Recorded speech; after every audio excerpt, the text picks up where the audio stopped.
Hey, welcome to this edition of Heim Time. I'm here with Amanda Dusenberry. Hello. Thank you, Amanda, for joining us. Thank you for having me.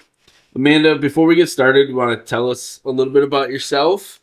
Let's see. I have been in the mortgage business since I was 18 years old, before I could spell mortgage. And now I'm the branch manager of Veterans United Home Loans in Clarksville. Well, thank you for taking time out of your day to join us. Today, we're going to talk about the fun and exciting topic of concessions. So exciting. So exciting. Yeah. Big exciting stuff. So anybody that's sleepy listening to this, some good late night. it might do the job. Late night scrolling, so save it for later if it's the middle of the day. That's right. I gotcha. So let's start out with what are concessions, because in our market now, we're in 2023, we are seeing this pop up everywhere, right, with seller pay concessions and everything with that. So we're getting asked a lot of questions on it. So we thought we'd take 15, 20 minutes and just kind of explain through it, different loan types, how it applies there, different verbiage and all that stuff. So let's start at the top. What are concessions? Well, concessions are benefits or discounts that are offered by the seller to the buyer, and actually it could be offered by anybody, the realtor, the builder, the seller, whoever. But in this case, we're talking about seller concessions. So anything that the seller's paying that's going to benefit the buyer. Okay. And all joking aside, it is a little dry, but it's great information to have, especially in this market. I kind of started with VA because that's predominantly what we do here, although we do conventional and FHA as well. But I wanted to touch on this one because concessions is a word that's applicable to VA. So it gets kind of used in the wrong context sometimes, but concessions are not closing costs. They're not synonymous with closing costs. So a lot of times, the general public will think that, on a VA loan, the concession limit is 4%. They think that 4% is all encompassing with their closing costs, setting up their escrow accounts, anything else that the seller's paying for them, and that's not the case. Right. So it's 4% of the sales price that goes towards concessions plus normal standard closing costs. Which normal standard closing costs are generally, depending on time of year. Do we want to put a percentage on it? No, we don't. No, we don't want to put a percentage on it. So they can vary pretty large. So, but concessions under the VA umbrella, and we were talking about this a little bit earlier, are really your prepaids. So prepaid interest, prepaid. So you've got daily interest. Yep. And so when you close on a house, you pay a daily interest based on the day you close till the first of the next month. And so if you close at the first of the month, you're going to have 30 days of interest. If you close the end of the month, you're going to have 1 day of interest. And right now, because it's based on loan amount and interest rate, that can change your cost substantially. Yeah. But so you got prepaid interest, you got the first year homeowner's insurance that the borrower selects. They get to select who they go with. And then we set up escrow account with a few months of insurance and taxes based on when they're due again. Just to pad those accounts. Yep. So that prepaid section is included in concessions where the closing costs are not. And closing costs on an average, based on average loan amount, they're going to run probably $4,000 to $6,000 right in there. The prepaids are the one that really varies a lot. Yeah. And we can break that down even more. I know we're getting really into the weeds, but we break down the closing costs are really buyer expenses, right? And then title expenses. Correct. And I have a kind of a guide of when you buy a house and you get a closing cost worksheet, it's broken down into different sections. And as a borrower, you really want to check the lender section. It's called the origination section, but that's where you'll see what the lender is actually charging for origination, discount points to buy the rate down, underwriting fees, different things like that. So that's really the part when you're shopping a lender that you want to compare, because everything else on there is third-party fees or up to the borrower. Right. Yeah.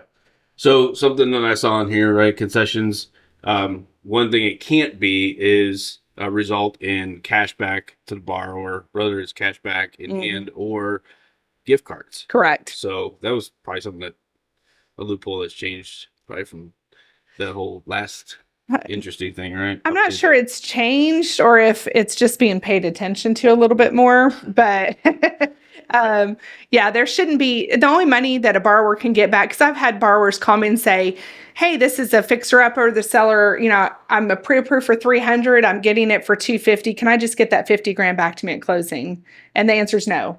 The only money that a borrower can get back is their earnest money that they pay ahead of time or prorated taxes. Yep.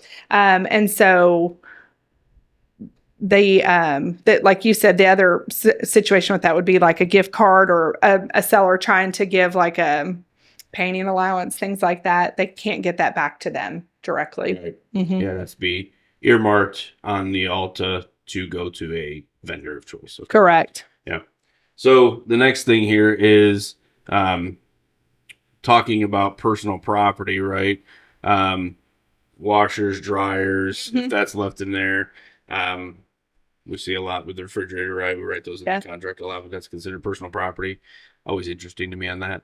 But that stuff is just not considered a concession. Correct. If it's standard to the house, dishwasher, washer, dryer, refrigerator, that's not considered. But if they say, I'm going to leave the pool table or the TV, that would be considered personal property. And typically we just have them remove that from the contract. Because otherwise you have to go through a whole thing of getting what it's valued at and then adding that in to make sure it doesn't exceed the concessions. Good. Anything else we want to cover? Well, so a big thing that in those concessions, what I want buyers to know is if a seller is willing to pay a certain amount of money, they can use that money to buy down the rate. And that's called discount points. And so that's a huge benefit right now. I had somebody yesterday that got a whole percentage point lower than what they thought they were going to get based on the market rate right now. And it made it affordable to them. And the seller was more than willing to pay it. And it was affordable for the seller. It was under what they expected to pay as far as closing costs and concessions. And it made all the difference in this person getting the home. So you really need to not just get qualified, but you need to get qualified and go over payments and go over rate buy down options and see what that would take to make it affordable. Right. Yeah. And really have that conversation on the front end with, as a buyer with a lender and say, okay, have those conversations and what are the right questions asked there. But here's another idea too. Sometimes as a consumer, we might have just a little installment loan. Let's say you owe $4,000 on an installment loan and the payment's $300. What if the seller's willing to pay that $4,000 instead of doing a rate buy down, and that saved you $300 or $400 a month? That's huge. Right. Yeah, and I think that we were discussing this, right? And we've been discussing this for a little while. Is that right now we're seeing where sellers are saying, "Hey, we're just paying concessions, but we're not going," but they're omitting stuff, right? So, yes. So that like you were just talking, right? The buyer debt, the whatever that is. And to your point earlier from like, where does that, if they're willing to come off that money, right? That's already talked about with the listing agent and everything before, even during the process, why would they care where that goes? Right. If it moves us to closing the property, because the numbers that you pulled or you showed me earlier were like where we think it's $100 or $200 or $300 a month. Right. How much does that free up in? $300 a month would be between $40,000 and $50,000 more on a price of house. That's just insane. Right. Like that, you don't think about that small car payment. You don't think about that. Like, how can we free up that $4,000 or $5,000 of debt to free up that? Because lenders, right? Aren't looking when they go through that. They're not looking at the dollar amount. Right. They're looking at the monthly affordability. Correct. And if we look at the balance of it and we see that that's something that could be paid off, that's the difference between somebody getting a home and somebody not getting a home. Yeah. It's the difference between a seller selling their house or not. One of the things we talked about earlier, and I certainly don't want to offend anybody by this, but I have a lot of sellers call me and say, how do I get my houses sold? How do I, make this look more appealing? And they're all willing to do a certain dollar amount. They all have an amount in their mind of what they can pay for the buyer.